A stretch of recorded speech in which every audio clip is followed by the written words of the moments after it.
Speaker sir, నేను 21 సంవత్సరాల నుంచి ఈ సభలో ఉన్నాను. మంత్రిగా పనిచేశాను, ప్రతిపక్షంలో కూడా సభ్యుడిగా పనిచేశాను. నా 21 సంవత్సరాల్లో క్వశ్చన్ మీరు చదివినప్పుడు మంత్రి గారు సీట్లో లేనటువంటి మొదటి సందర్భం ఈరోజు 21 సంవత్సరాల చరిత్రలో చూశాను. కొన్ని సందర్భాల్లో ఏదైనా ప్రత్యేకమైన కారణం వల్ల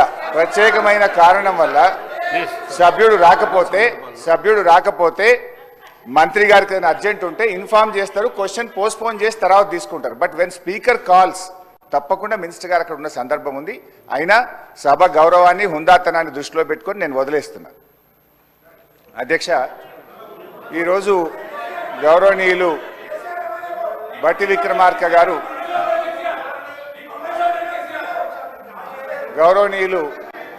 ఉప ముఖ్యమంత్రి బట్టి విక్రమార్క గారు నేను అడిగిన ప్రశ్నకు వారు సమాధానం ఇచ్చారు. రాష్ట్ర ప్రభుత్వం ఎఫ్ఆర్బిఎం కింద తీసుకున్న అప్పులు 51,277 కోట్లని చెప్పారు. అఫ్కోర్స్ ఈరోజు ఉదయం నేను రిజర్వ్ బ్యాంక్ ఆఫ్ ఇండియాది కూడా రిపోర్ట్ తీసుకున్న పొద్దున్నే నెట్లో. ఈరోజు కలిపితే ఇంకో 3,000 కోట్లు పెరిగింది. ఆల్రెడీ ఇంతకుముందే 2003వ తారీఖు 5వ తారీఖు తీసుకున్నారు. ఇవాళతో కలిపితే ఇంకో 1000 పెరిగింది. 55,277 కోట్లు ఎఫ్ఆర్బిఎం కింద తీసుకున్నారు. కార్పొరేషన్ గ్యారంటీల కింద 61,991 కోట్లు తీసుకున్నారు. 10,099 కోట్లు గ్యారంటీ లేకుండా తీసుకున్నారు. మొత్తంగా కాంగ్రెస్ పార్టీ ఏడాది పాలనలో చేసిన అప్పు ఎంత అంటే 1,27,208 కోట్లు. ఒక్క ఏడాదిలో వీళ్ళు చేసిన అప్పు 1,27,208 కోట్లు. 5 ఏళ్లకు మనం లెక్క కడితే ఎంత అవుతుందంటే అధ్యక్ష, 6,36,040 కోట్ల రూపాయలు 5 ఏళ్లలో కాంగ్రెస్ ప్రభుత్వం చేయబోయే అప్పుగా దీన్ని బట్టి మనకు స్పష్టంగా కనబడతా ఉంది. ఇకపోతే అధ్యక్ష, ఈ మధ్యకాలంలో కాంగ్రెస్ పార్టీ నాయకులు కాంగ్రెస్ పార్టీ పెట్టిన వైట్ పేపర్ బుక్ కూడా తెచ్చాను అధ్యక్ష. ఇది వైట్ పేపర్. అదేవిధంగా బట్టి విక్రమార్క గారు ఈ సభలో పెట్టిన పేపర్. దీని ఆధారంగా నేను పోయినసారి బడ్జెట్ సమావేశాల్లో కూడా చాలా స్పష్టంగా చెప్పాను.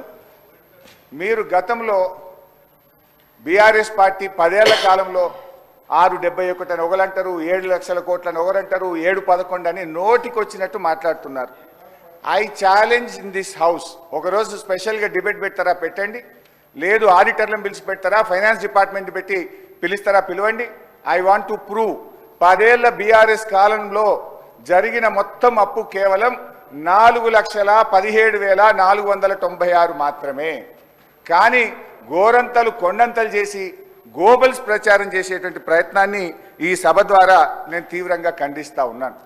గతంలో గౌరవనీయులు బట్టి విక్రమార్క గారు ఎన్నికల ముందు ఆదాయాన్ని సమకూర్చడంలో కాంగ్రెస్ పార్టీకి అపారమైనటువంటి అనుభవం ఉంది, హామీలన్నీ నెరవేర్చడం మాకు పెద్ద సమస్యే కాదు అని ఎన్నికల ముందు చెప్పారు. వీడియో కూడా ఉంది, కావాలంటే పంపిస్తాను. ఇప్పుడు అధికారంలోకి వచ్చిన తర్వాత ఏమైంది, ఏడాది అయింది, హామీలు ఎప్పుడు అమలు చేస్తారంటే అప్పుల పేరు చెప్పి తప్పించుకునేటువంటి ప్రయత్నం చేస్తున్నారు. ఒక అబద్ధాన్ని 100 సార్లు చెప్తే నిజమైతే అనే విధంగా గోబల్స్ ప్రచారం చేస్తూ ఉన్నారు.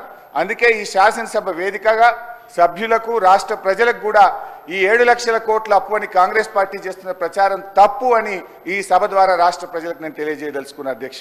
అధ్యక్ష, ఆర్బీఐ